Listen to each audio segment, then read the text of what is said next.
have the pleasure to present to you Dr. Martin Luther King, Jr.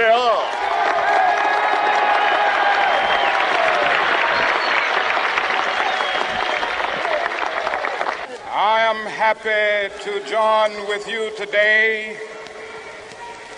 in what will go down in history as the greatest demonstration for freedom in the history of our nation.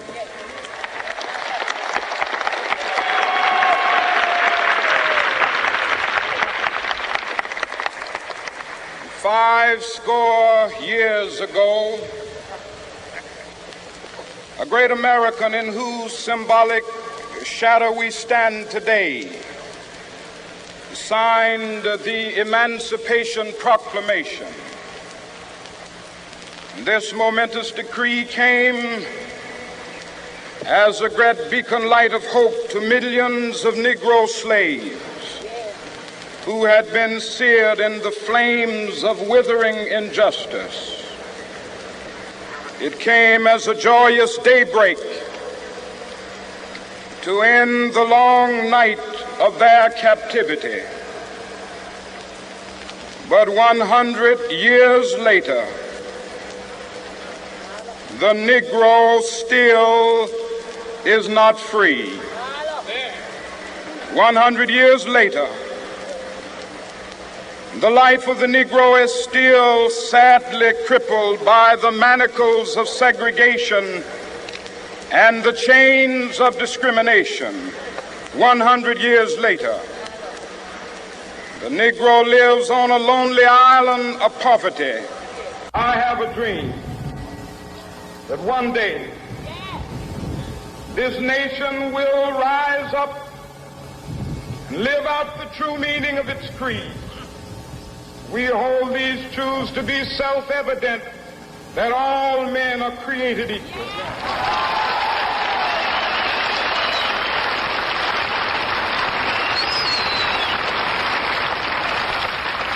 I have a dream that one day on the red hills of Georgia, sons of former slaves and the sons of former slave owners will they be able to sit down together at the table of brotherhood. I have a dream that one day, even the state of Mississippi, a state sweltering with the heat of injustice, sweltering with the heat of oppression, will be transformed into an oasis of freedom and justice. I have a dream.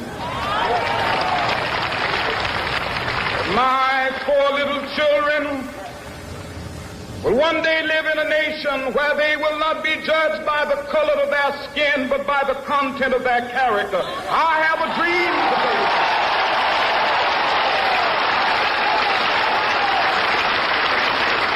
I have a dream that one day, down in Alabama, with its vicious racists, with its governor having his lips dripping with the words of interposition and nullification. One day right there in Alabama, little black boys and black girls will be able to join hands with little white boys and white girls as sisters and brothers. I have a dream today.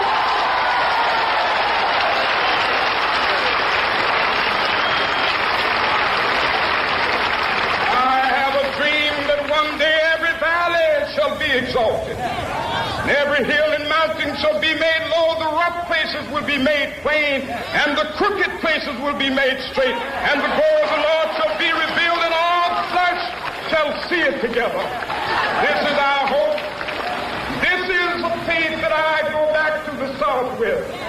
With this faith, we will be able to hew out of the mountain of despair a stone of hope.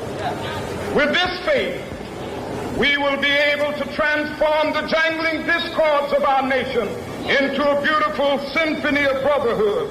With this faith, we will be able to work together, to pray together, to struggle together, to go to jail together, to stand up for freedom together, knowing that we will be free one day.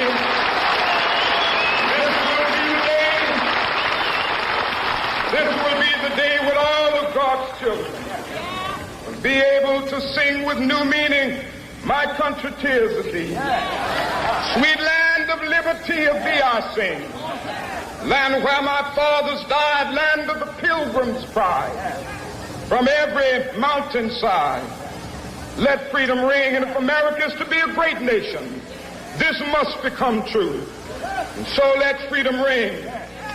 From the prodigious hilltops of New Hampshire, let freedom ring.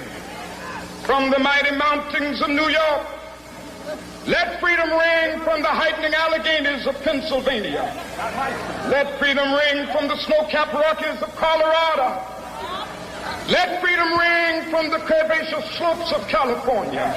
But not only that, let freedom ring from Stone Mountain of Georgia.